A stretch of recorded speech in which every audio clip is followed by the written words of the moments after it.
In the early 1980s, an offshoot of the post-punk music genre called gothic rock started gaining fans and slowly became its own subculture. With the band's influences from 19th century gothic fiction and a general interest in death and the macabre, the subculture caused a bit of panic amongst uninformed and mistrusting people, especially because of many goths' very defined fashion aesthetic of teased hair and all-black everything. That same decade, in the year 1988, the then 30-year-old film director Tim Burton released his second ever feature film, now called classic, Beetlejuice. With his awareness of the goth subculture and his love for bringing comedy and lightheartedness to the macabre, the film introduced a very interesting character to the world of cinema, the teenage goth girl. Beetlejuice's Lydia Deetz, played by a 16-year-old Winona Ryder, was and still is recognized as one of the most iconic goth characters of a whole generation. She was one of the first very clearly goth teen characters to appear in mainstream film and was portrayed as just a nice and kind young person.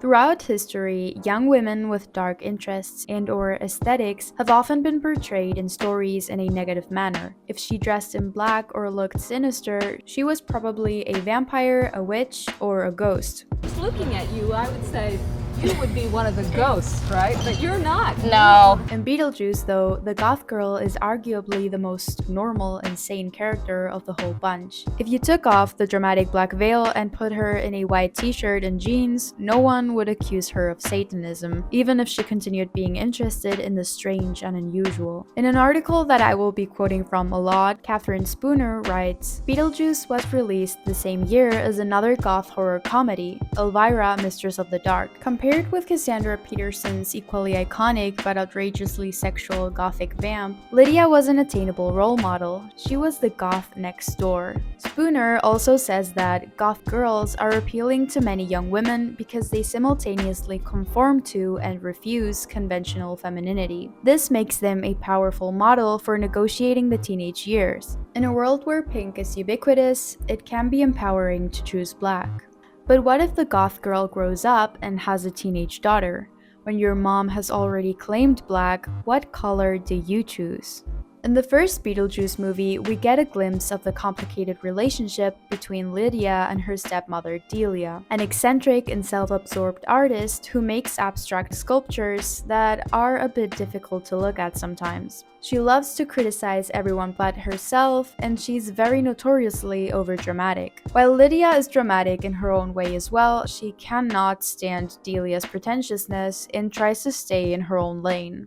From the perspective of the viewer, black is very obviously Lydia's color. I mean, she's the misunderstood goth girl. But we can't ignore that her stepmom also wears that color a whole bunch. While Lydia's style is veils, tulle, broad-brimmed black sun hats, and a spiky fringe, Delia wears sharp cuts, v-necks, big modern earrings, headpieces, and red curly hair. The two wear the color in very opposing ways. Lydia's black is gothic, while Delia's is sophisticated and artistic. They are both alternative people with interests usually considered out of the norm. I mean, what about Delia's personality would make you think that she wasn't also a rebellious teenager? According to her expected age, she must have grown up in the 60s and 70s, when avant-garde art movements were all the new rage. Her parents probably couldn't stand her. In the first movie, Lydia is the good guy. She tries to help the ghost couple, but Delia is only interested in the things that benefit her. When the Maitlands try to frighten Lydia's family and their guests by creating the best musical scene ever made in cinema, the result is the opposite. Delia and the rest of the adults are all excited because they want to use the ghost's powers to their benefit. In the second movie, though, Delia has changed a little. 36 years after the events of the first one, she now also makes conceptual and performance art. Even though Delia is still overdramatic and self-absorbed, she and Lydia thankfully seem to have mostly resolved their differences, or at least they seem more open to communication. Lydia is in her 50s now, and she's presented to us at first as what many would call a sellout. She seems to have gone from relatable melancholic and introverted goth to scammy Ghostbuster TV presenter. But really, she's under the control of her annoying manager boyfriend, Rory, and she doesn't seem to be aware of his manipulation. Where's the obnoxious little goth girl who tormented me all those years ago? It's time to find her. Lydia now also has her own teen daughter, Astrid, who she also has a difficult relationship with. When she talks about it with her stepmom, Delia points out how she thinks she's seen this film before. Somehow Richard's death is still my fault. You blame me for your mother's. You barely acknowledged my existence. But we've done all right, haven't we?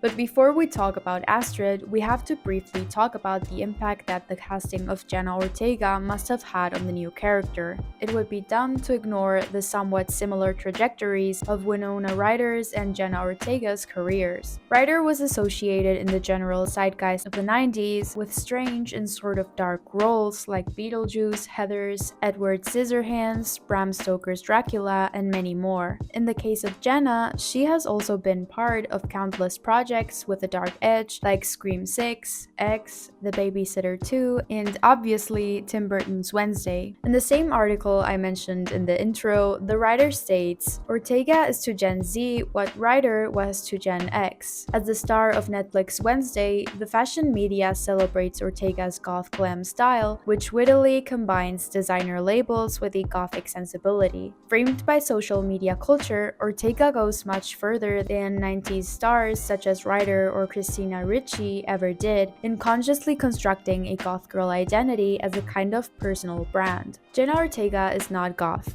I think that's clear. But I get what the article is trying to say. Her brand and usual fashion sense do lean towards darker aesthetics. Tim Burton already worked with her on Wednesday, and we know how much he loves to give special characters to his favorite actors. The fact that Jenna's new teen character in the Deetz family would be different from the rest was kind of inevitable. But what is left for her? What kind of contrarian teen girl could they give the new dark girl actress if the avant-garde artist and the goth were already taken? Well, they made her as normal as a Deetz girl can get. And costume designer Colleen Atwood gave her the least black possible while maintaining her edge.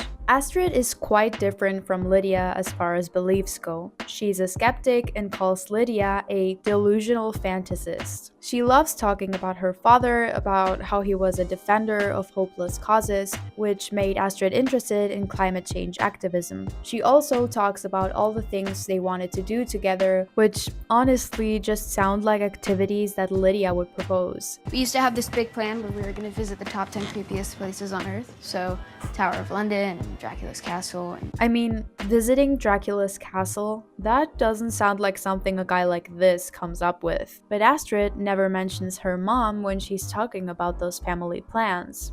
Astrid's fashion is interesting because it's difficult to pinpoint compared to her mom and grandma. Every piece looks like it's been sourced secondhand, which makes sense knowing that she's climate conscious. She uses a darker color in her leather boots, not sure if it's black or brown, but her dresses are always colorful. Even in the funeral, when the three Deetz women are wearing dark coats, Astrid's the only one who's wearing burgundy instead of black, differentiating herself from her mom and her grandmother. Teenagers often tend to be more contrarian than conformist, especially if they've experienced the separation of their parents like Lydia and Astrid. Teenage rebellion isn't inevitable, but it's likely, and it can show itself in many different forms. Depending on the parents you have, your rebellion can look completely opposite to somebody else's. In Lydia and Astrid's cases, they both blamed their moms for everything. As expected though, Astrid is a lot more similar to her mom than she'd like to believe. She's just as melodramatic as Lydia. Pain and suffering are always inevitable. Yes. She very much stares at her mom's boyfriend like Lydia stared at her parents, and even though she attributes her love for macabre things to her dad, we know who that truly stems from. Lydia believed that Delia was full of bullshit, and now Astrid believes that Lydia is full of bullshit. Ah, the circle of life. The moment this changes for Astrid is when she gets thrown into her very own ghostly adventure because of her very own manipulative boyfriend, which makes her understand her mom on a whole new level. The saddest part is that by the time Lydia and Astrid manage to reconcile, Delia has already passed away, and we only get to see the three Deetz women be on the same page very briefly when Delia is already a ghost. Whether it's because of the Deetz family's many deaths and therefore the need for a lot of funeral attire, or because she's still part of the goth subculture, Lydia is shown to us in the second movie as an older goth. This is the last time I quote the article, I promise. The goth mom, the goth girl who grew up, is a character we have not seen on screen in quite this way before. The older Lydia wears a modified goth style, recognizably still hers, but adapted to adulthood. Goth and many other subcultures are often viewed as some teenage thing you're bound to grow out of. In many cases, that happens, and it's okay. But there are still many people who stick to their goth identity and like to express it no matter what age. And so did Lydia, even when her stepmom thought she was weird, or her own daughter was ashamed of her, and even when people saw her as a fraud. Perhaps adopting a new color could have made her life easier at some point, who knows, but Lydia never gave up wearing her gothic black, and to me, that's really cool. No wonder everyone loves Lydia Deetz.